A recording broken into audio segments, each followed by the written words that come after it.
जय भोलेनाथ। हर हर महादेव। श्रावण मास भगवान शिव को अत्यंत प्रिय माना जाता है। इस पवित्र महीने में जो भक्त सच्चे मन से भगवान शिव का स्मरण करता है, शिवलिंग पर जल चढ़ाता है और अपने मन में श्रद्धा रखता है, भोलेनाथ उनकी मनोकामना अवश्य पूर्ण करते हैं।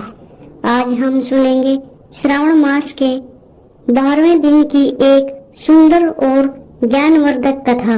भगवान शिव के लिए पूजा की भव्यता नहीं, बल्कि भक्त के मन में सच्चे श्रद्धा सबसे महत्वपूर्ण होती है।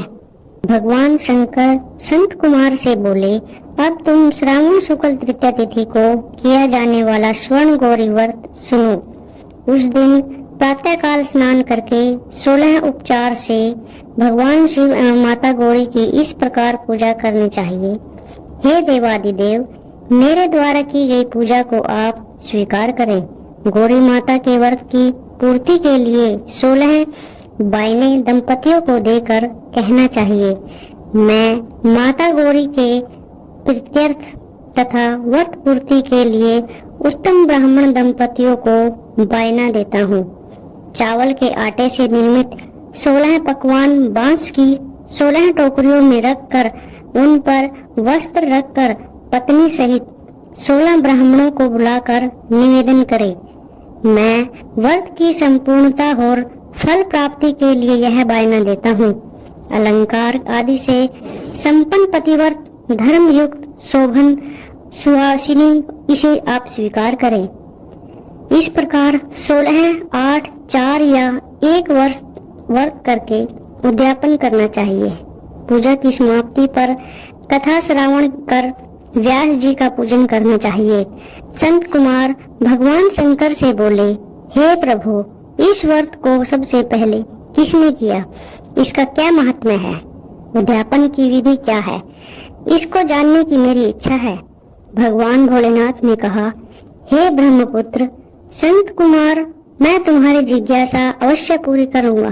प्राचीन काल में सरस्वती नदी के तट पर सुविला महानगरी थी।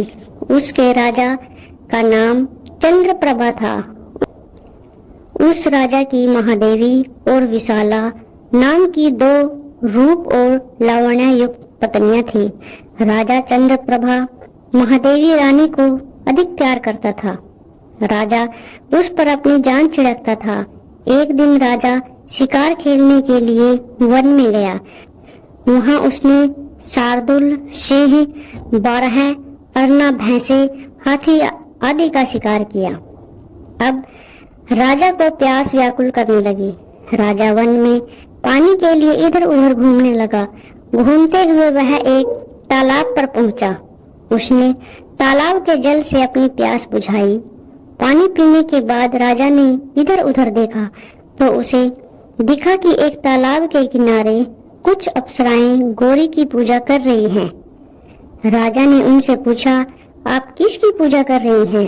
अप्सराओं ने उत्तर दिया, हम स्वर्ण गौरी का पूजन कर रही हैं। राजा ने फिर पूछा, देवियों, इस व्रत को करने की विधि एवं व्रत का क्या फल मिलता है, बताने की कृपा करें।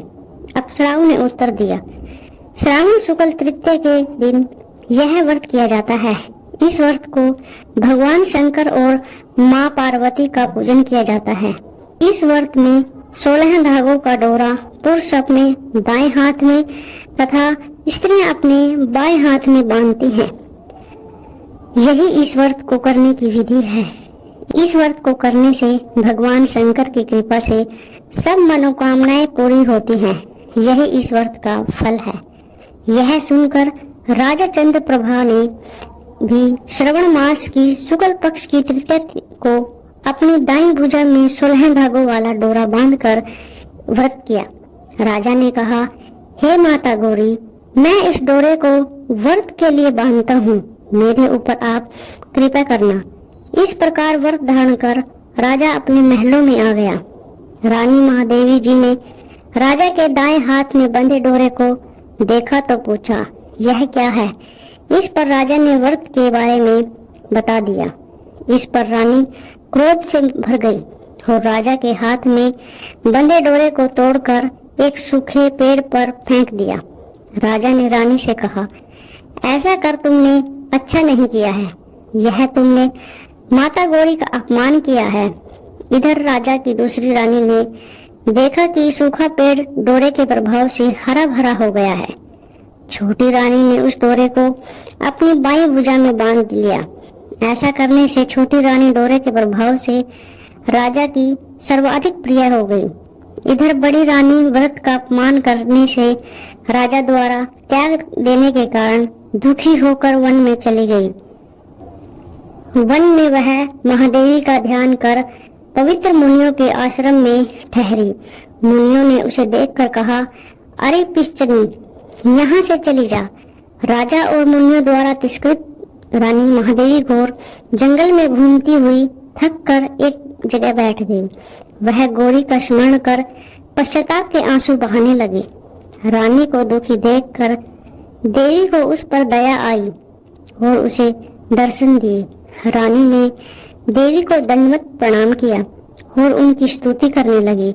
हे देवी, आपकी जय हो, आपको बारंबार नमस्कार है, आपकी जय हो। हे मंगले मंगल रूपे, आपकी जय हो। इस प्रकार भक्ति के द्वारा देवी से वर प्राप्त करके बड़ी रानी ने गौरी अर्चन करके व्रत किया।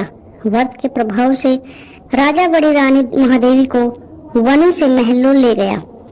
देवी के प्रसाद से राजा तथा उसकी दोनों रानियों की सब इच्छाएं पूर्ण हुई। दोनों रानियों सहित राजा संपूर्ण राज्य का उपभोग कर समृद्धिशील हो गया। अंत में राजा व दोनों रानियां देह त्याग कर शिवलोक चली गई।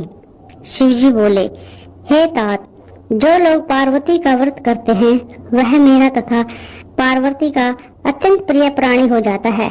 इस लोक में सुख सुविधा भोग कर और अपने शत्रुओं पर विजय प्राप्त करके अंत में मेरे लोक को चला जाता है। अब मैं तुम्हें इस व्रत की उद्यापन विधि बताता हूँ। शुभ तिथि शुक्रवार, चंद्रबल ताराबल हो जाने पर मंडप में अष्टदल कमल के ऊपर धान्य, उसके ऊपर घट स्थापित करना चाहिए। उस घट पर 16 पल का बना तांबे का पूर्ण पात्र रखना चाहिए। उस पूर्ण पात्र में तिल भरकर उसके ऊपर पार्वती तथा भगवान शंकर की प्रतिमा रखनी चाहिए। इसके ऊपर 2 श्वेत कपड़े और श्वेत रंग का यज्ञोपवीत रखा जाता है। विधि पूर्वक वेद मंत्रों से पूजन कराकर रात में जागरण करना चाहिए। अगले दिन प्रातः काल पूजन करके हवन करें। पहले ग्रह होम फिर आधान होम करना चाहिए। जौ मिश्रित तिल को घी में मिलाकर 1000 या 100 प्रधान आहुतियां देनी चाहिए।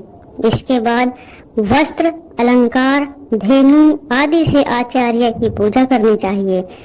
16 बायने निकाल कर ब्राह्मणों को देना चाहिए।